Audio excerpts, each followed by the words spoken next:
For 30 years, every single Sunday, at exactly 8 in the morning, I walked into the same tired little bakery in Queens. I always ordered the same slice of apple tart, $4, and I always laid a crisp 20 on the counter and said the same 4 words. "Keep the change, son." It never changed. Not on the day it snowed so hard the buses stopped running. Not on the morning after my wife's funeral, when I stood in that bakery in a black suit because I did not know what else to do with my hands. But this Sunday, the young Latino baker behind the counter did not smile and pocket the bill the way he always did. He glanced at the door. He glanced at the window. And then, with both of his hands trembling so badly the 20 nearly slipped from his fingers, he pushed the money back across the counter and pressed it into my palm. He looked me straight in the eye, and in a voice that sounded like it had been holding something back for weeks, he whispered, "Don't trust your daughter. They are poisoning you." I laughed it off. I told myself the kid had been watching too many late-night thrillers, and I turned and walked out into the parking lot the way I always did.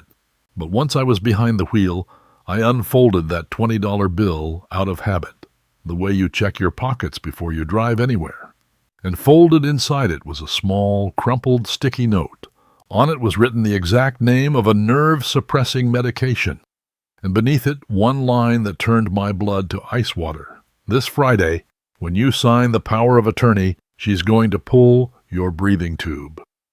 The second I finished reading those words, every foggy memory, every tremor in my hands that I had spent 8 straight months mistaking for the first signs of Alzheimer's snapped into focus with a clarity so brutal it nearly buckled my knees.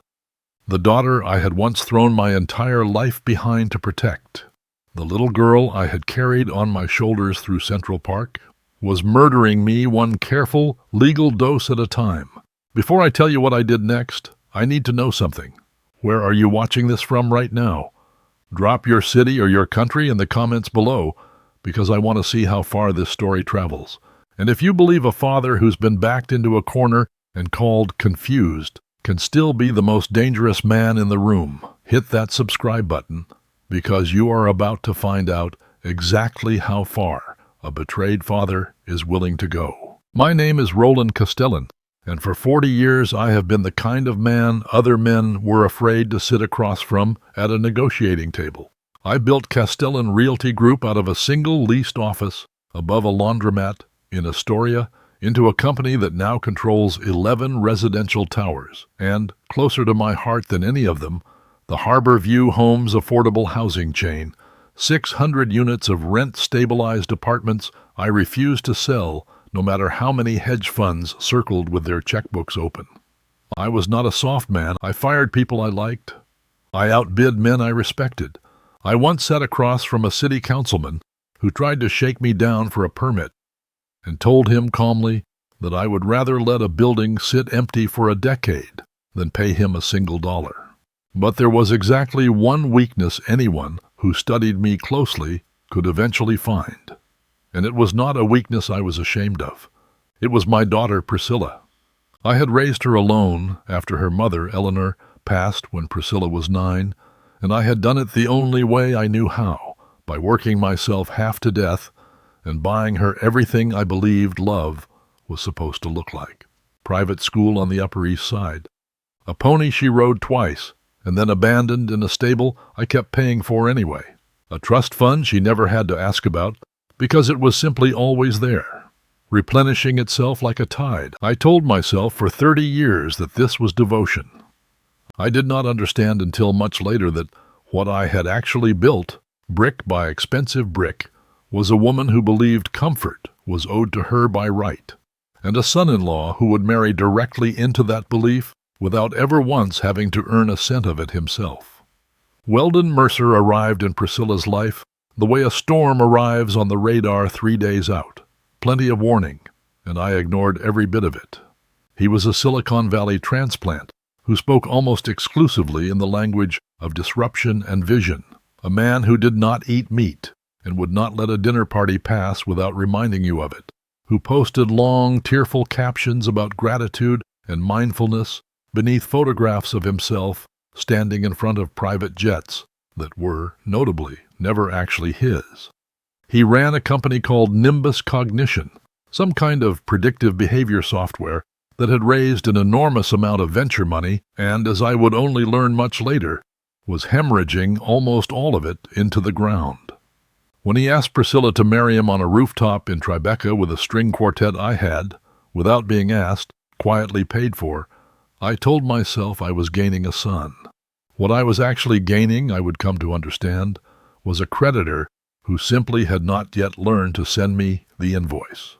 The penthouse where I have lived alone since Eleanor died is 40 floors above Fifth Avenue, floor-to-ceiling glass, a private wine room, a view of the park that real estate agents love to describe using words like unparalleled.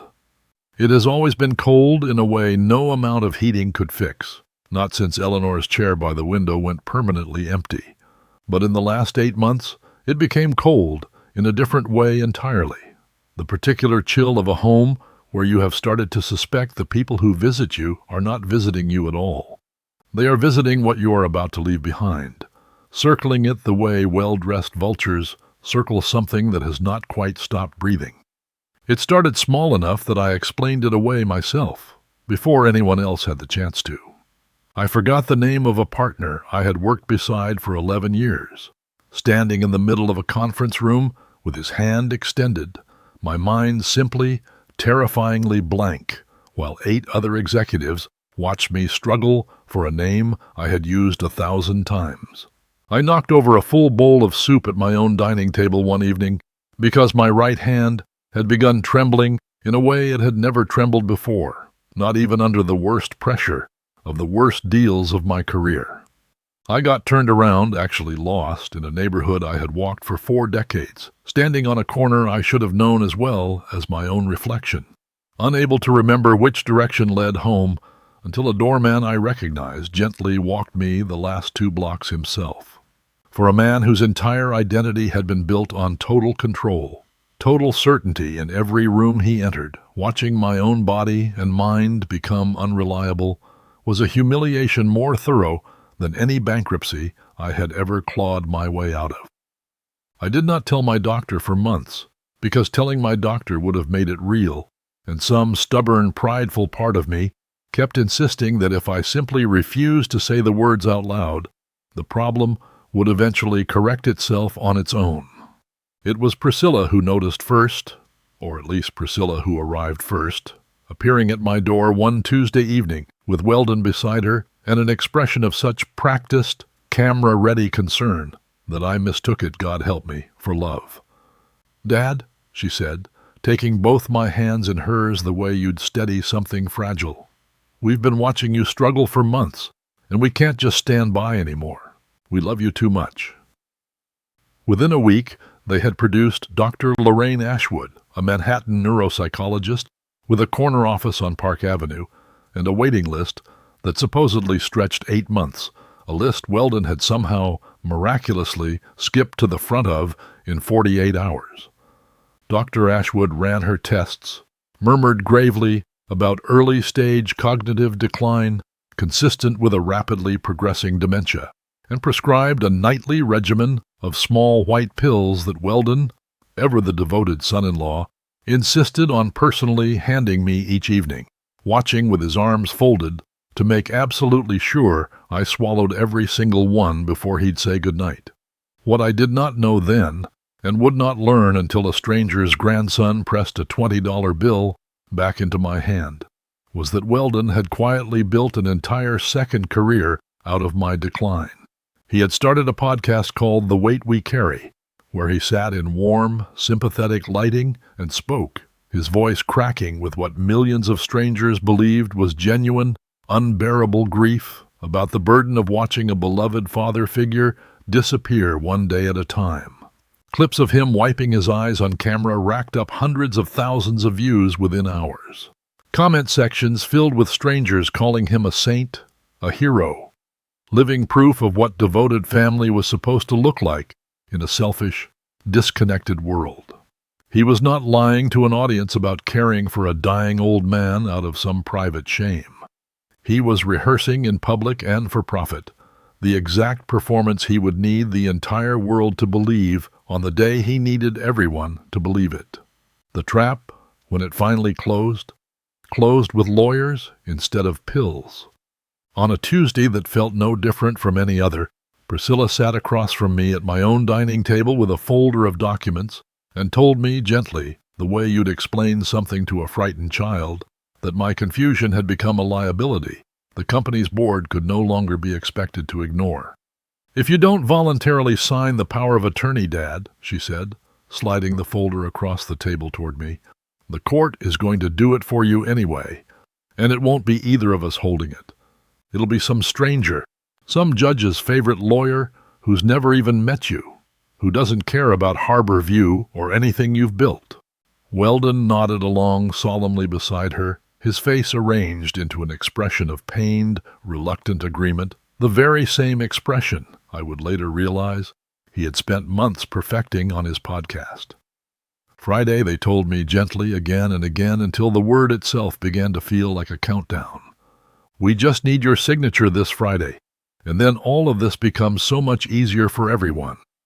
I remember sitting there afterward, alone, in the enormous silent apartment that Eleanor's absence had never once let me warm, staring at that folder under the cold track lighting, and feeling something in me that had never once surrendered in 40 years of hostile boardrooms begin, quietly and completely, to give up. I want to walk you back through that Sunday morning at the bakery properly this time, because I have relived it so many times since that I can still smell the cinnamon and the burnt edge of the espresso machine. The bakery was called Ferrara & Sons, though there had not been a Ferrara behind that counter in over a decade. It sat on a corner in Queens I had been driving to every Sunday for 30 years, long before Priscilla was born, back when I still counted every dollar I spent, and an apple tart felt like a genuine indulgence. The young man behind the register that morning was not the usual older woman who normally worked Sundays. He was maybe 24. Dark-haired, wearing a flour-dusted apron with the name Mateo stitched crookedly above the pocket, and something about the way his eyes kept flicking toward the front window told me, even before he opened his mouth, that this was not going to be an ordinary Sunday. I ordered my tart. I laid my 20 on the counter. I said the 4 words I had said 1,000 times before, "Keep the change, son," and reached for my slice. That was when his hand started shaking. He did not take the bill. He pushed it back across the counter and pressed it into my palm with both of his own, gripping my wrist hard enough that I felt it in my knuckles. And he leaned in close enough that I could see the fear sitting behind his eyes was not performance, was not exaggeration, was the specific fear of a young man who had decided, in that exact moment, to risk something real. "Don't trust your daughter," he whispered. "They are poisoning you." Then he stepped back, straightened his apron, and rang up the next customer as if nothing had happened at all, leaving me standing at the counter with my mouth half open and no words in it. I did not understand until I was sitting in my car in the parking lot, engine off, hands frozen on the wheel, unfolding that same $20 bill out of pure habit, that the boy had given me far more than a whispered sentence. Folded inside the bill was a small, crumpled sticky note, the corners soft from having been carried and refolded many times before it ever reached me. On it, in tight, urgent handwriting, was the exact clinical name of a nerve-suppressing medication I had never heard in my life, and beneath it, one line that turned my blood to ice water. "This Friday, when you sign the power of attorney, she is going to pull your breathing tube." The same Friday, Priscilla and Weldon had circled on my own calendar in red marker, the day everything, according to 2 people I loved more than my own company, was supposed to get so much easier for everyone.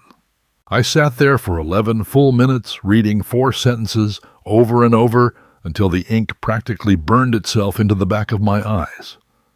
Then I drove home, and for the first time in 8 months, I did not take my evening pills. I did not throw them away where a maid or a nurse might find the evidence and report it back to Weldon. I flushed them, one small white capsule at a time, down the guest bathroom toilet, watching each one disappear with something close to ceremony. Then I lied to my own household for the first time in decades. I told my housekeeper I was feeling strong enough for a walk, took the service elevator instead of the main one, and had my driver, a loyal man named Gus who had worked for me for 19 years and who I trusted, the way I trusted almost no one else left alive, take me somewhere none of my usual doctors would ever think to look. Gus knew a clinic in a part of the Bronx that Priscilla had never once set foot in, a cramped storefront operation above a check-cashing store, run by a tired, competent physician named Dr. Felix Okafor, who asked no questions about why a man in a $5,000 coat wanted his blood drawn in cash, with no insurance card and no appointment. I gave him the exact name written on that sticky note and asked him to test for it specifically. He looked at me for a long moment, the particular look of a man who has seen enough strange requests in his career to stop being surprised by them, and simply said, "Give me 48 hours." Those 48 hours were the longest of my life since the night Eleanor died. I went through the motions of my regular schedule, sat through a board call about a refinancing deal I could not have repeated back to you 5 minutes later, nodded along at dinner while Priscilla asked me, with what I now understood was rehearsed gentleness, whether I was feeling any clearer today, Dad, any less foggy. I told her yes. I told her the new medication seemed to be helping. I watched the small, satisfied flicker behind her eyes when I said it, and something in my chest went cold in a way I had not felt since the earliest, hungriest years of building this company. Dr. Okafor called on Thursday afternoon.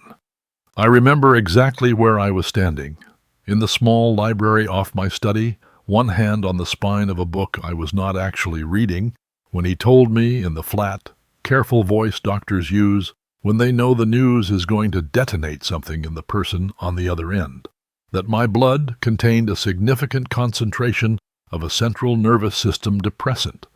Combined with the dosage schedule described on the pill bottle Gus had smuggled a sample of out of my own medicine cabinet, it would produce exactly the symptoms I had been living with for 8 months.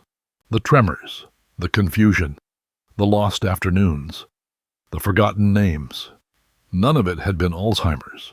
None of it had been age or fate or the slow, sad decline every person eventually fears.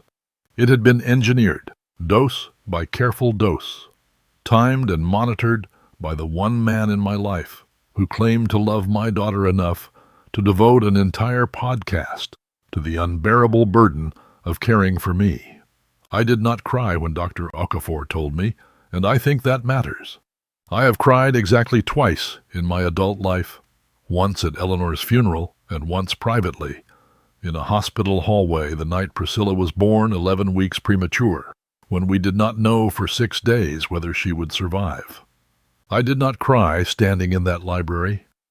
What I felt instead was a kind of stillness I had not experienced since I was 28 years old and a business partner tried to cut me out of a deal I had built from nothing, a stillness that used to terrify the men who worked for me, because they had learned that when Roland Castellan went quiet like that, he was no longer feeling anything at all.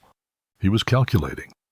I sat down in the leather chair by the window and let myself think, for one unguarded minute, about the 9-year-old girl who used to fall asleep in the back seat of my car on the drive home from her mother's hospital room, small enough then that I could carry her up in my own arms without either of us waking.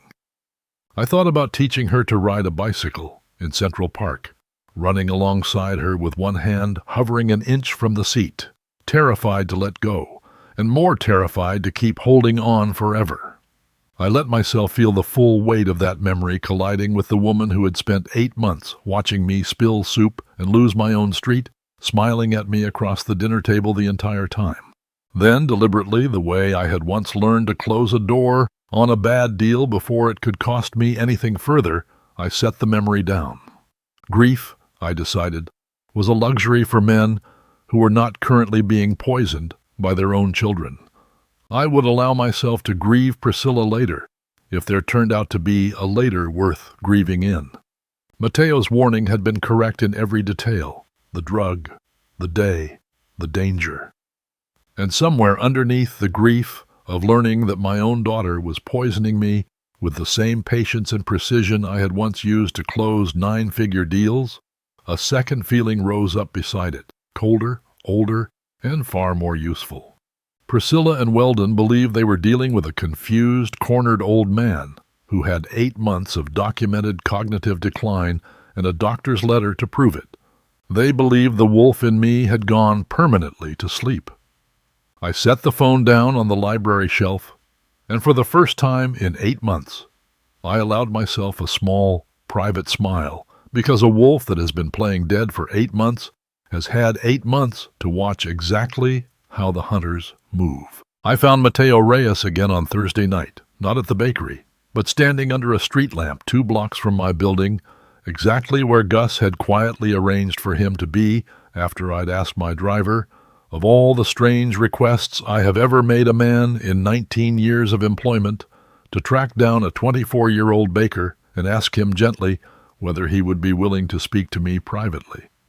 Mateo climbed into the back of my car looking like a man who had spent the last 4 days convinced that whispering the truth to a stranger might get him killed. In some sense, he was not entirely wrong to be afraid. I told him so honestly, and I watched something in his shoulders loosen slightly, the specific relief of a young man who has been carrying a secret alone and has finally found somewhere to set it down. He told me everything in the back of that car, with the privacy glass raised and the city sliding past the windows. He worked evenings mopping floors and emptying trash bins at Dr. Lorraine Ashwood's clinic on the Upper East Side, the very same doctor Weldon and Priscilla had produced with such theatrical urgency to diagnose my decline. 2 weeks earlier, working late after the last patients had gone, he had been emptying a wastebasket outside her private office when he heard voices through a door that had not quite latched. Dr. Ashwood's, low and businesslike, and Weldon's, and beneath them both, unmistakably my daughter's. He said he had frozen with the trash bag still in his hand, listening to a negotiation he was never meant to hear. Dosage adjustments, timelines, a very large number that Dr. Ashwood wanted deposited before she would agree to sign off on anything requiring a court's attention later. Mateo had done the only thing his instincts told him to do. He had taken out his phone, propped it against the wall behind a stack of supply boxes, and pressed record, then stood there mopping an already clean floor for 11 more minutes so nobody would question why he was still in the hallway. He played the recording for me on his phone in the back of that car, and I sat there in the dark listening to my own daughter's voice discussing, with the flat efficiency of someone finalizing a catering order, exactly how much longer they needed the medication to keep me manageable through the signing, and exactly how much Dr. Ashwood expected to be paid for her continued silence afterward. I did not say a word for almost a full minute after the recording ended. Mateo, to his credit, did not fill the silence either. He simply waited, the way you wait for a wound to finish being examined before you ask whether it's going to heal. When I finally spoke, my voice came out steadier than I expected. I told him he had just handed me the single most valuable thing anyone had given me in 8 months, and I intended to make absolutely sure it did not go to waste. I asked him why he had risked it. He told me his grandfather had taught him that a man who watches something wrong happen and says nothing has already decided which side of it he's standing on. I did not know yet how much that sentence would come to mean to me. The following morning, I called Bernard Sokoloff. Bernard was a name that made most opposing counsel in this city visibly uncomfortable the moment it appeared on a filing. A squat, relentless attorney in his 60s who had built his entire career on crisis litigation. The kind of lawyer you hired not because he was pleasant to be around, he was not, but because he had never once in 30 years let a client walk into a courtroom unprepared for what the other side was actually planning. I told him everything. The pills, the recording, the Friday deadline. Bernard listened without interrupting. The mark of a man who has heard worse and knows better than to waste time reacting to it. And then he said the words that changed the shape of everything that followed. Before we talk about what they're doing to you, Roland, I want to know why they're doing it. Desperate people don't improvise plans this elaborate. They execute plans that already exist. It took his investigators 4 days to find what Priscilla and Weldon had been hiding from everyone, including, I suspect, from themselves on their better days. Nimbus Cognition, Weldon's much-celebrated startup, was not the disruptive success he preened about on his podcast between tearful segments about the sacred burden of caring for me.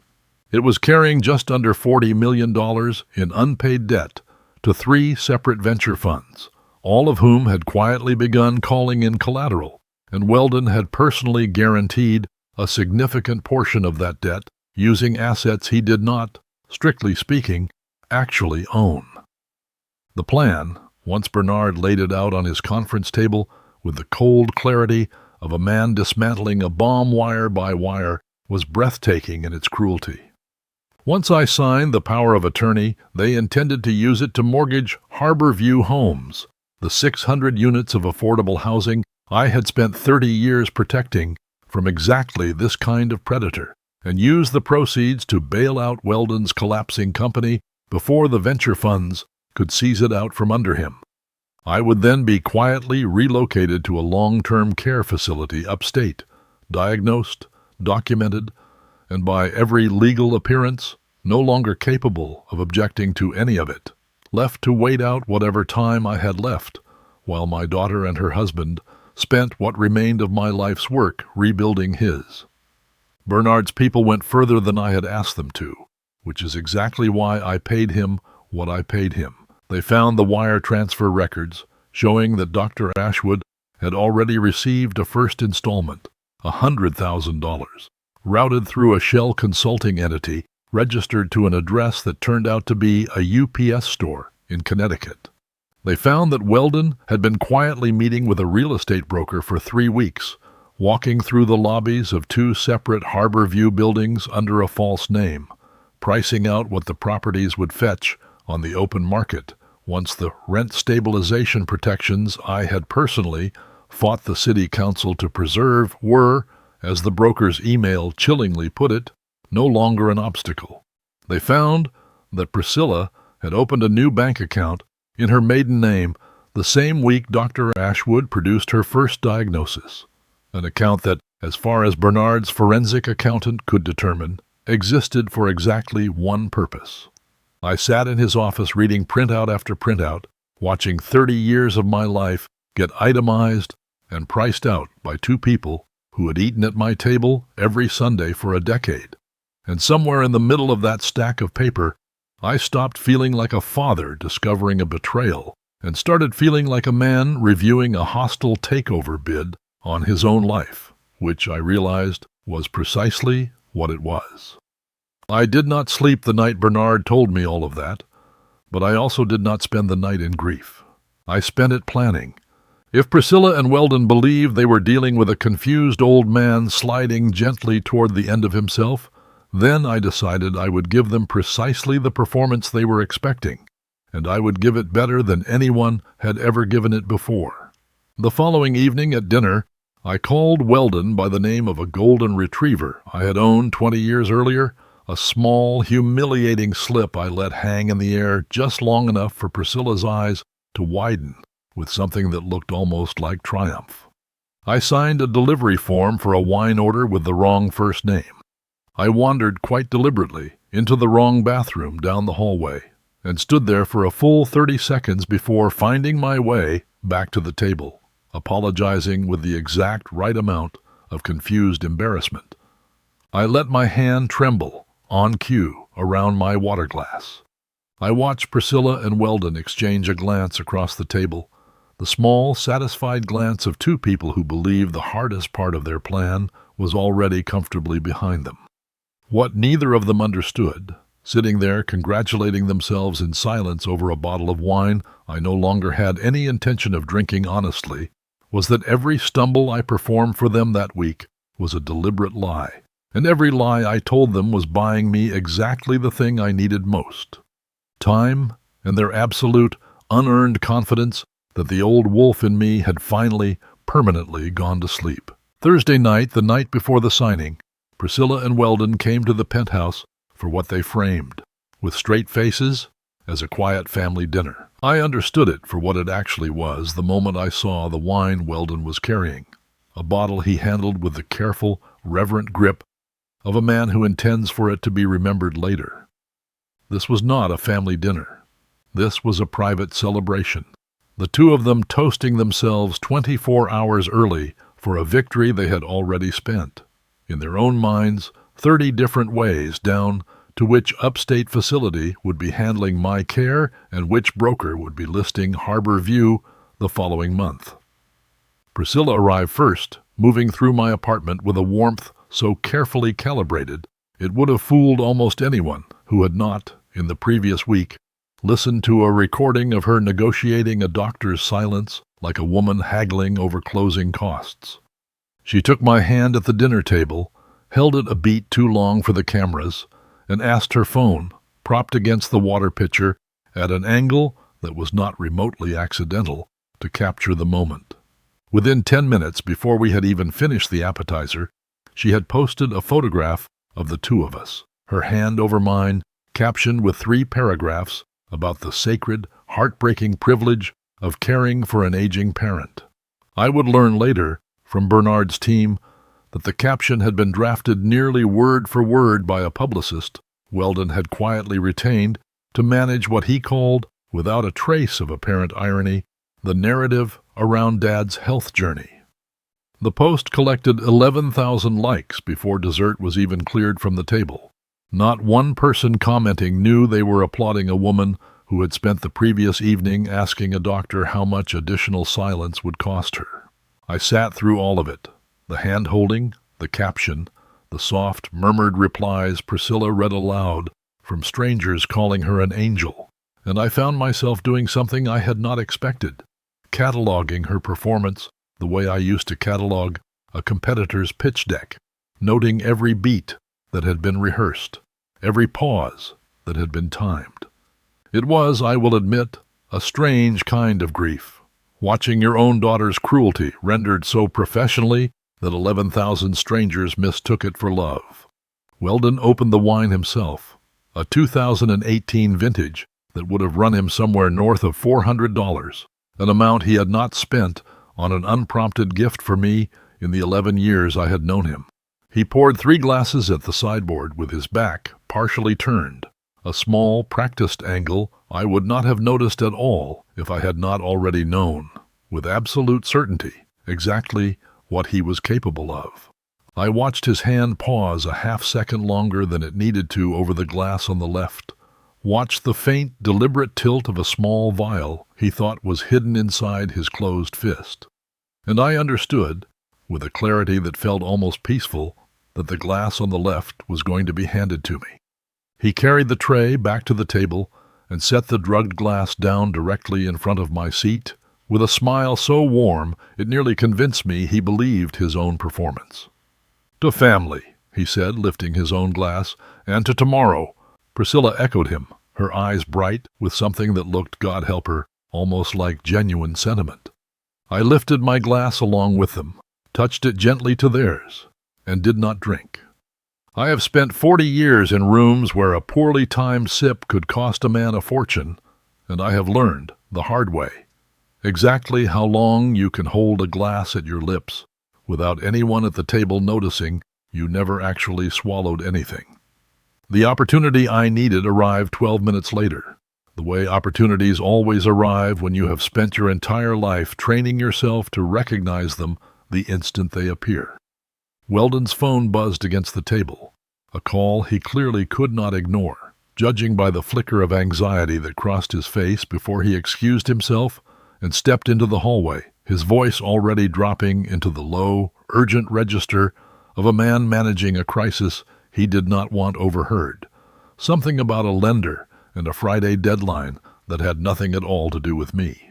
Priscilla, a moment later, rose and turned toward the kitchen to check on something, giving me, for perhaps 4 full seconds, an unwatched table.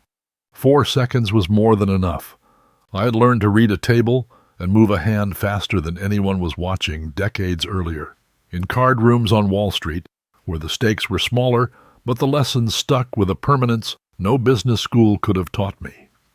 I switched the two glasses in one smooth, unhurried motion, my drugged glass sliding silently into Weldon's place at the table, his untouched glass settling in front of me, and I had my hand back around the stem of my own wine, the clean one, sipping it with perfect, unbothered composure by the time Priscilla turned back around and Weldon returned from the hallway, his crisis apparently managed, his smile fully restored. He sat back down, picked up what he believed was his own untouched glass, and lifted it toward me one more time with the easy, triumphant confidence of a man who believes he has already won something. "To tomorrow," he said again, and this time he drank, tilting his head back and finishing nearly half the glass in one long, satisfied swallow, the exact posture of a man rewarding himself in advance for a victory that had not yet happened, and though he had no way of knowing it in that moment, never would. By the time dessert arrived, I noticed the first small crack in him, a slight heaviness settling into his shoulders, his usual rapid, self-satisfied chatter about nimbus cognition's trajectory slowing into something looser and less coherent.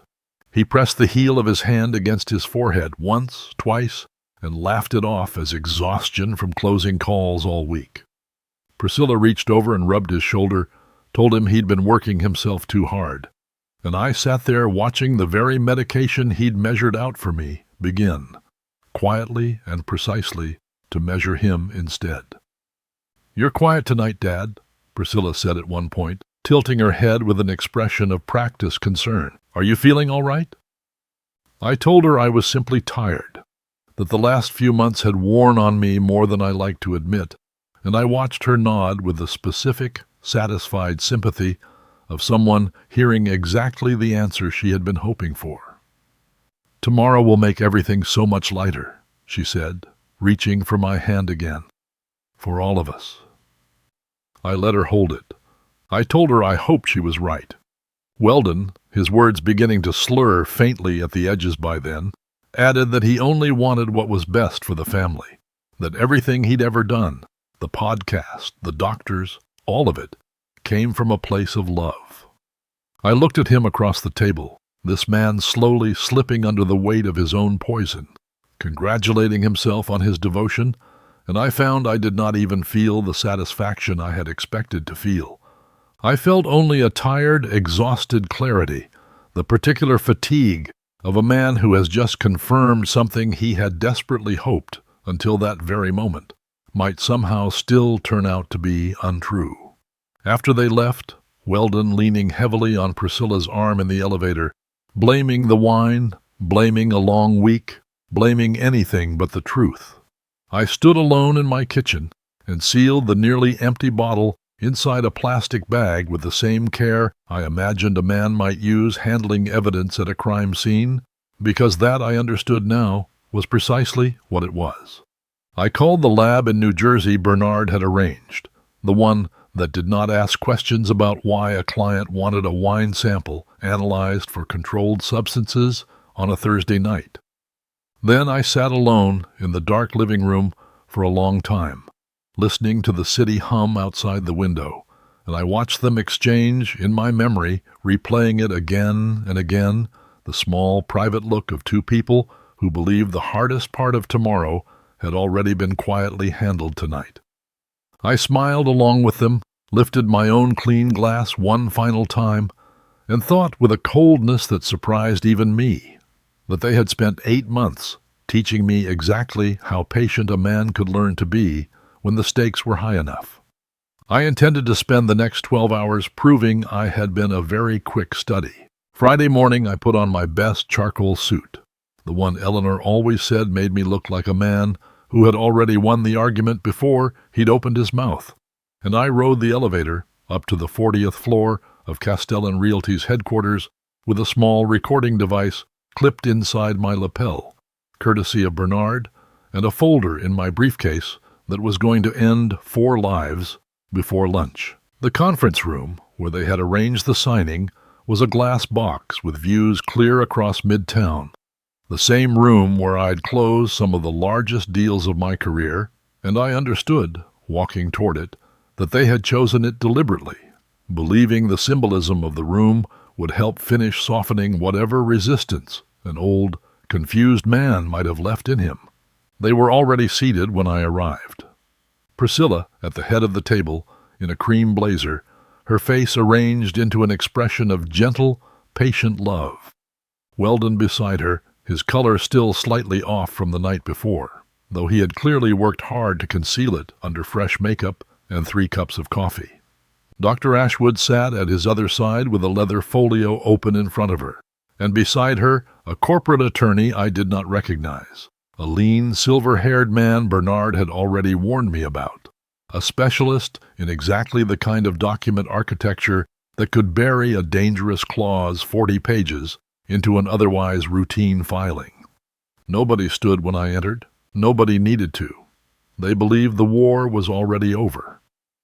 "Good morning, Dad," Priscilla said, rising to kiss my cheek, her voice syrup-soft in a way that would have fooled the version of me from 8 months ago completely.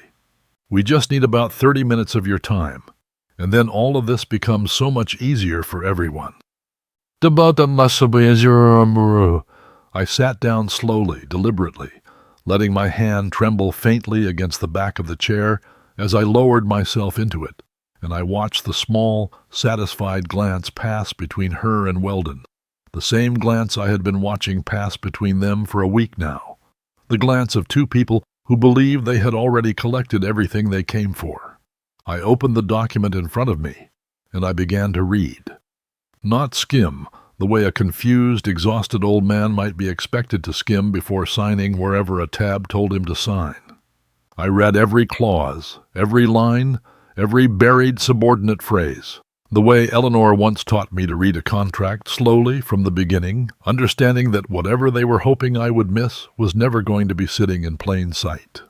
The silver-haired attorney offered twice to walk me through the key provisions to save time. I told him both times that I preferred to read for myself. I watched the temperature of the room change slightly each time I said it.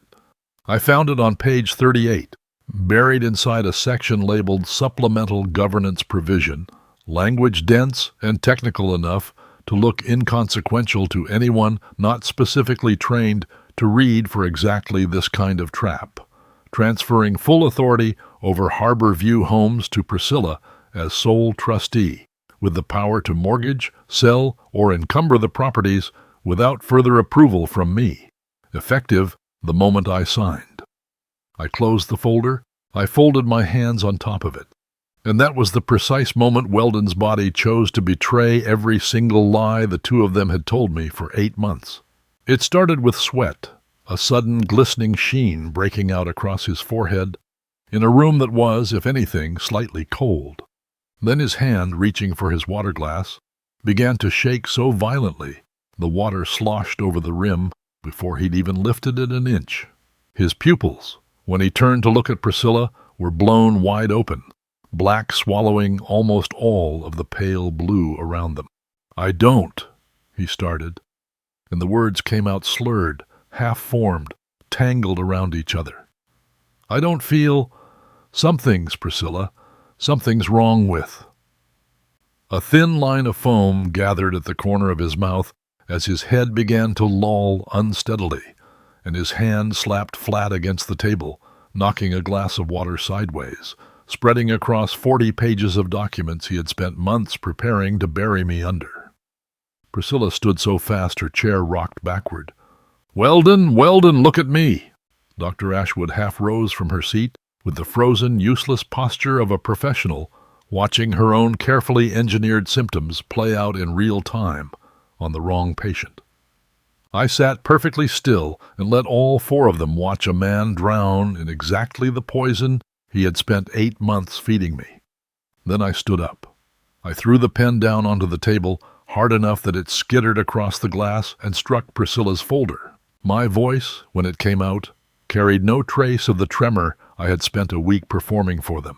No confusion, no softness, nothing but 40 years of boardroom command settling back into a body that had never actually lost it.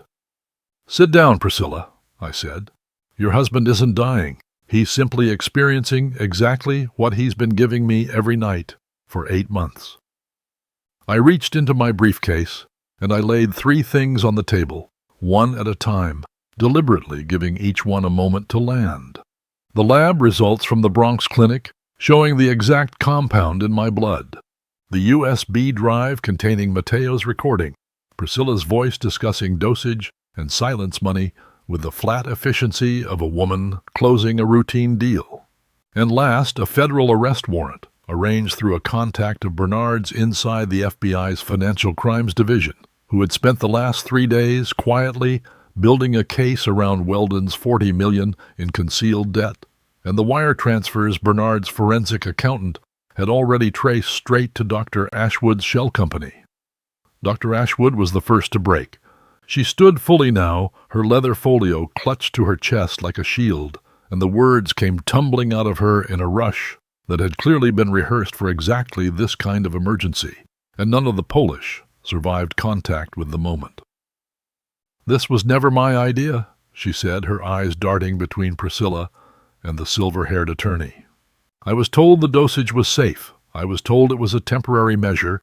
I have documentation showing I raised concerns. I want that on the record right now." The silver-haired attorney said nothing at all.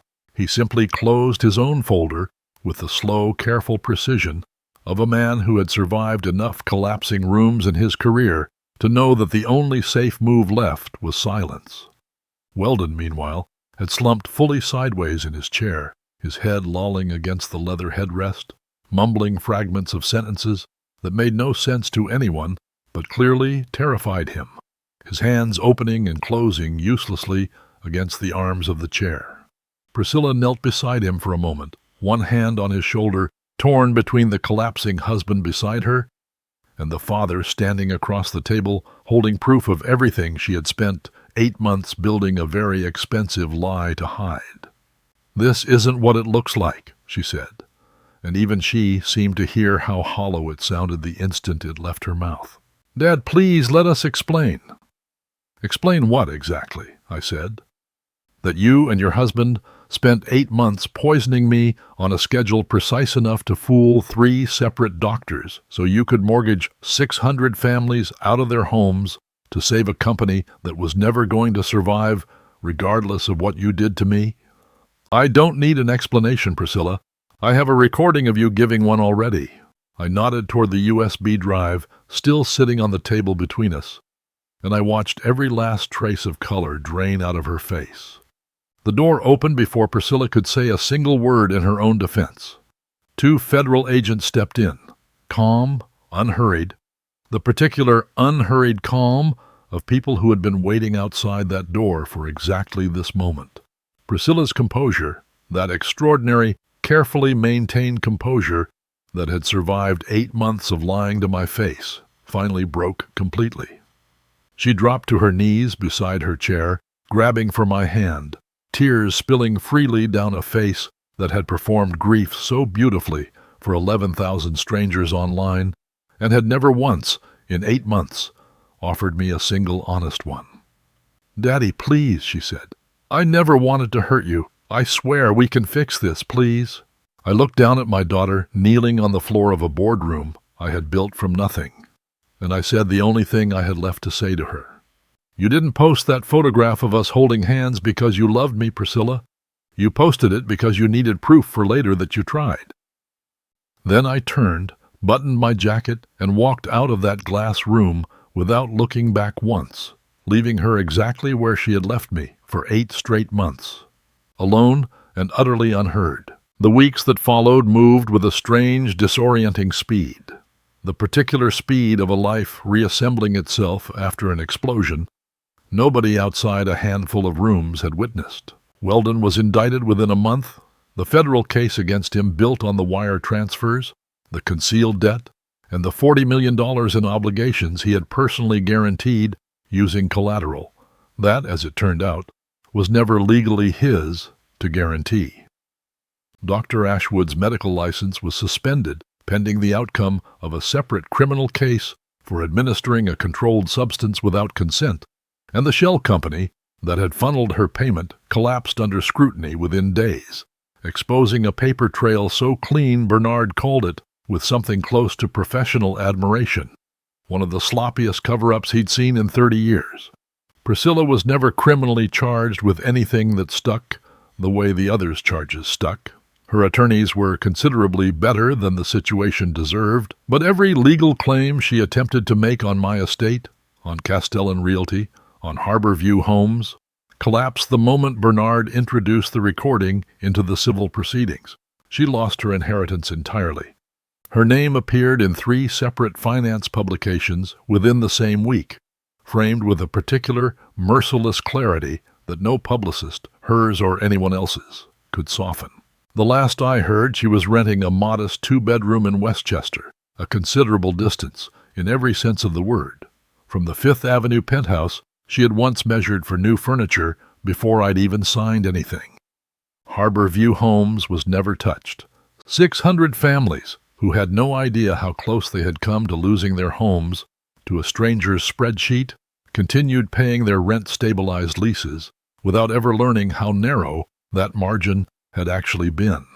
And I have never once regretted keeping that particular truth from them. Some victories, I've learned, don't need an audience to matter. The following Saturday, I went back to Ferrara & Sons. I had not been back since the morning Matteo pressed that $20 bill into my palm and changed the entire direction of my life. And walking through that door again, I felt something close to nerves, an odd sensation for a man who had spent the previous week staring down federal agents and a poisoned wine glass without so much as a raised pulse. Matteo was behind the counter, apron dusted with flour, and when he saw me, he went very still, the particular stillness of a young man who has spent a week wondering whether the stranger he risked everything for actually made it through. "Mr. Castellan," he said, "you're okay." It wasn't quite a question. "I'm okay," I told him, "because of you." I sat down at the small table by the window and told him plainly, without any of the corporate Polish I usually reserved for these conversations, that I wanted to give him something in return, something that reflected the actual size of what he had done for me. I told him I had arranged a full scholarship, every remaining semester of law school covered without condition, and beyond that, a standing offer, whenever he was ready for it, of a director's position at the Eleanor Castellan Foundation, the charitable arm of my company named for my late wife, a role with real authority, not a ceremonial seat pulled out for a grateful old man's gratitude. Matteo shook his head before I had even finished the second sentence. "I can't take that," he said. "I didn't do what I did so you'd owe me something. I did it because it was right." My grandfather used to say that watching something wrong happen and staying quiet means you've already picked a side. He said it with a kind of quiet, unshakable conviction that reminded me uncomfortably of exactly the kind of man I used to be before 30 years of boardrooms taught me to negotiate even my own gratitude. I sat with that for a moment, and then I did something I had not planned to do that morning, something that had been sitting folded in my wallet for 40 years, waiting, it seemed now, for exactly this conversation. I took out an old photograph, its edges gone soft, its colors shifted slightly toward yellow, and I set it on the table between us. 40 years ago, I said, I was 28 years old, and I was standing on the Brooklyn Bridge in the middle of the night because I had exactly $11 to my name and a business that was 3 days from collapsing entirely, and I could not even afford a birthday cake for my 1-year-old daughter. I want you to understand, I mean that literally. I was not speaking figuratively about being at the end of something.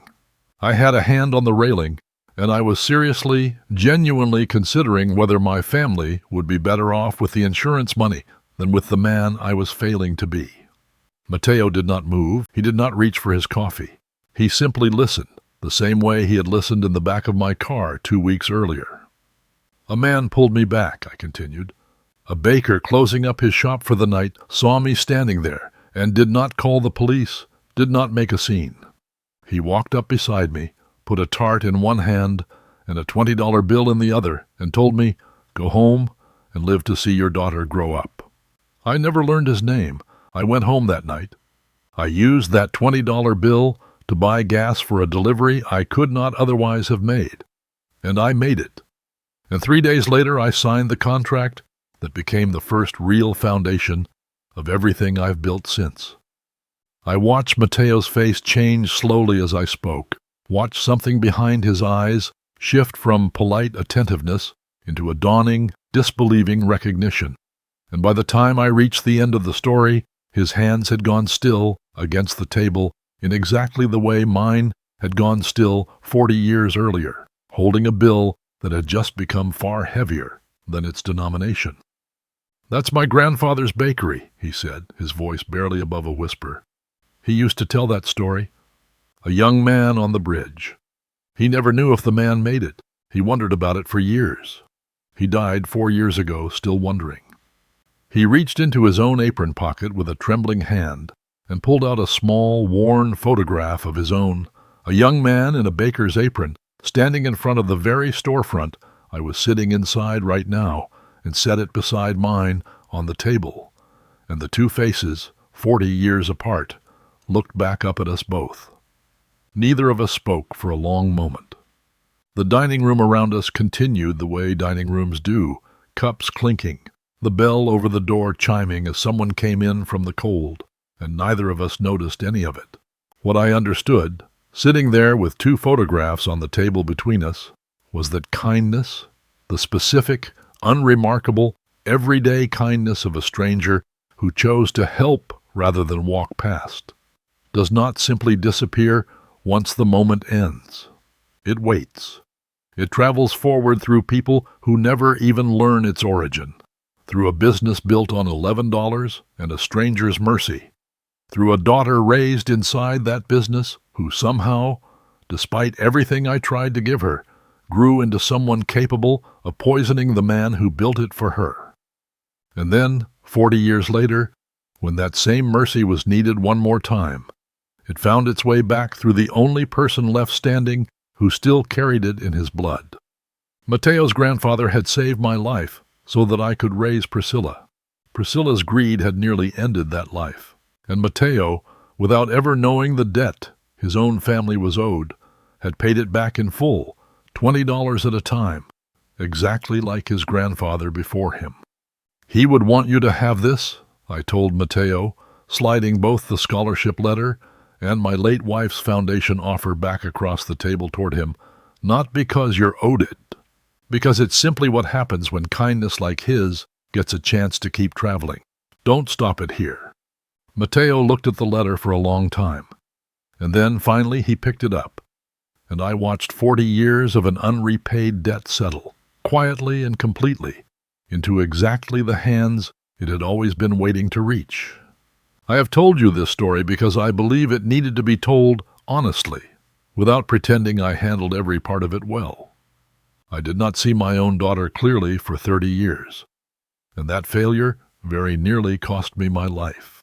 If there is a family member in your own life quietly rewriting your reality, isolating you, or profiting from a decline that seems to arrive a little too conveniently, trust the discomfort in your gut before you trust the folder of paperwork someone is sliding across the table toward you. And if a stranger ever risks something real to hand you an uncomfortable truth, do not laugh it off the way I nearly did in that parking lot. Sometimes the family that shows up for you was never the one that shares your blood. Sometimes it's the $20 bill that finds its way back to you 40 years and 2 generations later, exactly when you need it most. If this story moved something in you, tell me in the comments where you're watching from tonight, and let me know which moment hit you the hardest. Share it with someone who needs to hear that it's not too late to see clearly. And if you want to see how far a father pushed to the edge is willing to go the next time, subscribe, because this will not be the last story I tell you.